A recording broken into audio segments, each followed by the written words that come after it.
mu bwasingo amafuta g'olina malala mu bufumbo.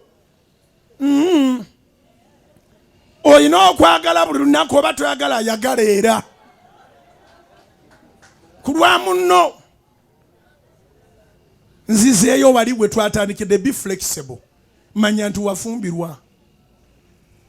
Kubanga bwe munaalindanga lw'oyagala, ate lw'oyagala naye ayinza oba tayagala, ate lw'oyagala oyinza oba nga toyagala, ate lw'oyagala oyinza oba nga toyagala, lw'oyagala nga tayagala. Mbuulira gye mulaga.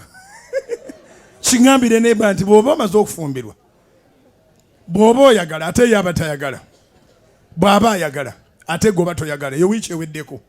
Kati wiiki ejja ayagala ate gwe toyagala. Wiiki eri endala oyagala ate ye tayagala.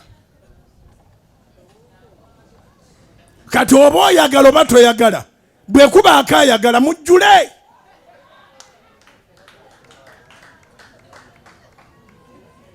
Kati bw'osabanga essaala ku kyotalina, bwe kimalanga ne kijja, jamu ekyejo.